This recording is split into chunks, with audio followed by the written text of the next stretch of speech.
Ha llegado el momento de abordar el tema con Julio Talamonti y tal y como Andri lo mencionó antes de ir a la pausa, la pregunta esta tarde es, ¿las requisas son la solución?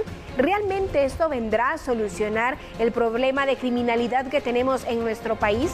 ¿Será que esto solucionará también el hacinamiento? En fin, muchas cosas de las que podemos hablar acerca del sistema penitenciario y de todas las cárceles que lo integran, así que le damos la cordial bienvenida. Julio Talamonti, ¿cómo estás? Bien, muchas gracias. Andri, Alejandra, televidentes de Todo Noticias, un honor estar acá con ustedes. ¿Todavía tienes la voz así media rara, Talamonti? Sí, perdón, sí, pido disculpas, pero sí estoy bastante afectado. La pregunta es muy interesante. ¿Las requisas son la solución? Déjeme partir con esta idea para que lo discutamos. ¿Las requisas son necesarias? Sí. ¿Las requisas son importantes? También. Pero ¿no creen ustedes, Andri y Alejandra, televidentes, que más que las requisas, el meollo del asunto radica en la corrupción? Porque ¿de qué me sirve una requisa hoy, aunque haga una dentro de una semana o en 15 días, si vuelvo a encontrar lo mismo o peor? Bueno, tienes toda la razón, Talamonti, tienes toda la razón. ¿Las requisas son la solución?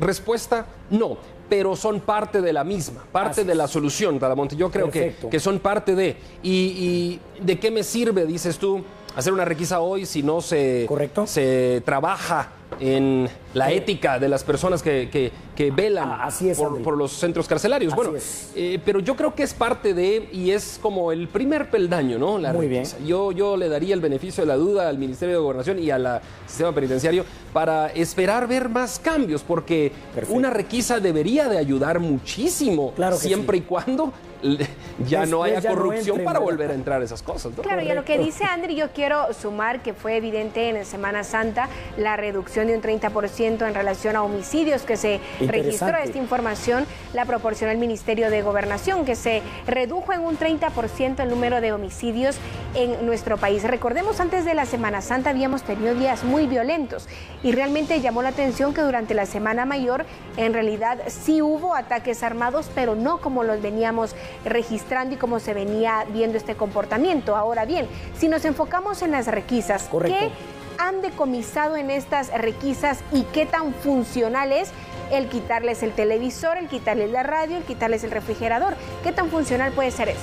Muy bien, Alejandra, realmente es que esto es lo lamentable. Estoy de acuerdo con ambos de que por supuesto que funcionan hasta cierto punto, por supuesto que son necesarias, pero ahí es donde viene la otra parte que hay que trabajar mucho. Vuelven a fomentar la corrupción, lamentablemente, porque es cierto, se retiraron televisores, drogas, celulares, y qué bueno, porque de esos celulares de pronto se extorsiona a la gente allá afuera. Pero lamentablemente el sistema penitenciario, con el descuido que ha tenido a lo largo de las décadas, esto significará que más temprano que tarde volverán a entrar esos televisores, volverán a entrar esos y seguirán dándose precisamente fenómenos tan delicados como la extorsión. Quiere decir que aunque sí es parte de la solución y es importante, deberíamos de empezar a trabajar en 2 o 3 cosas fundamentales. Fuera del tema de una buena infraestructura carcelaria, fuera del tema de la ética que ustedes también mencionaron de una manera muy importante, creo que ya ha llegado el momento de aplicar la persecución penal para aquellos pocos, pero malos funcionarios penitenciarios, entiéndase, directores, subdirectores de centro o guardias, que dejan entrar esos objetos ilícitos allí. Perfecto, Talamonti, eso sí merece un 100, merece 100 puntos, porque ¿de qué nos sirve tener un nuevo edificio de alta seguridad? ¿De qué nos sirve hacer requisas? ¿De qué nos sirve todo esto? ¿Sí sirve de algo? Sí, es parte de la solución, pero no sirve prácticamente de mucho si no aplicamos, como tú dices, la ley, la persecución penal en contra de esos funcionarios que ahora se están prestando por un poco de dinero. Así es, André. A permitir ingresar todos estos ilícitos. Porque, por ejemplo, en Estados Unidos, en Europa, la gente es tan respetuosa de la ley, porque viene el castigo, viene la aplicación de la ley. Eso es lo que necesitamos aquí en Guatemala ahora. Mira, incluso entonces, en FIFA lo que ha pasado, altos funcionarios tras las rejas, ¿no? Sí, lamentable. Claro. ¿Verdad? ¿Qué pasa si a estas requisas le sumamos también una evaluación a los agentes del sistema penitenciario y a los trabajadores del sistema penitenciario como tal, incluso a las autoridades? Sí. Incluso a las autoridades habría en este caso que realizarles evaluaciones de seguridad para determinar si cumplen o no para estar en este cargo. Si tienen la honestidad y pueden ellos tener los valores para poder en estos cargos tan importantes y también sabemos que son peligrosos. El perfil psicométrico, el perfil ético, el perfil moral para desarrollar un cargo tan delicado como estos. Además, recordemos una cosa, Andrea y Alejandra, hacer una requisa en una cárcel grande significa por lo menos ocupar al grupo élite del sistema penitenciario. ¿Cuántos son? Y esa era mi pregunta, ¿no? Muy bien, grupo élite del sistema penitenciario, aproximadamente entre 150 y 200 guardias, pero no solo ellos. Aparte de eso, si es una cárcel grande, como el Presidio Hombres de la Zona 18, de 400 a 1000 agentes de Policía Nacional Civil, donde por lo menos en 4, 5 o 6 horas van a estar apartados de las funciones de brindarnos seguridad en las calles para hacer esta requisa necesaria.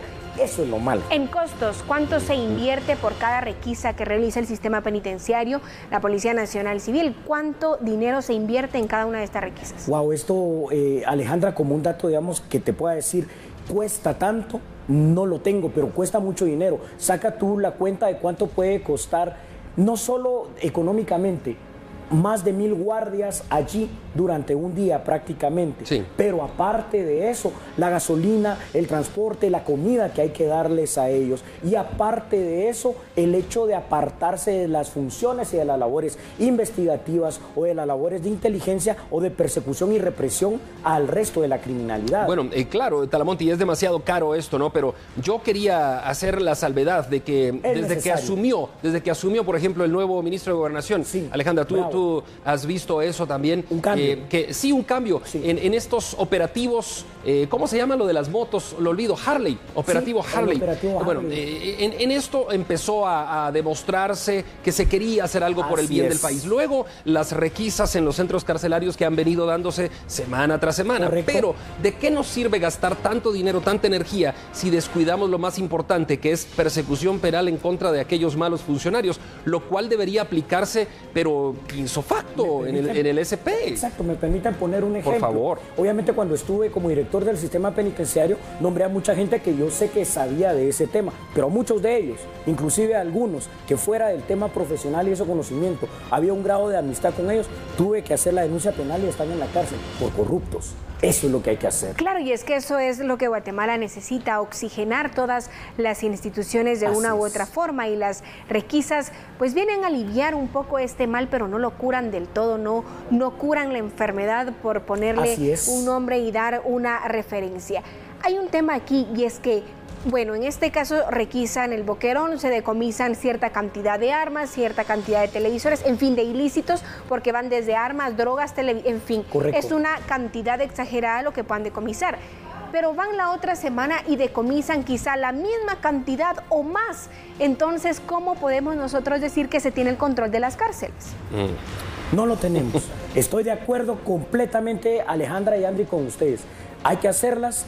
Hemos visto la voluntad de las autoridades del Ministerio de Gobernación, hemos visto el cambio, sí, pero entonces hay por lo menos un ingrediente, aquí ya lo pusimos, la persecución penal contra los malos agentes, pero hay dos ingredientes más que son muy importantes. A ver, cuéntanos. Que tengamos que entender como sociedad primero, Andrea y Alejandra, y como autoridades, me refiero no solo en Gobernación, sino que sobre todo en el Congreso, que debemos invertir fuertes sumas de dinero para la seguridad, construir las nuevas cárceles, las cárceles donde, Andri, ya lo hemos dicho, Alejandra, lo hemos dicho, que no haya tomacorrientes, que haya portales de ingreso, que haya sistema AFIS con huella decadactilar y el iris del ojo, para que el que entre esté bien controlado, y que si hay que pasar a la gente por la alta corrupción, a que se le haga un cacheo o que se le revise casi desnudándolo, sobre todo cuando van a visitar mareros para que no entren ilícitos, se haga, porque lo primero en este caso es la seguridad de todos los guatemaltecos. Claro, y quizá lo que se está invirtiendo en estas requisas, poder invertirlo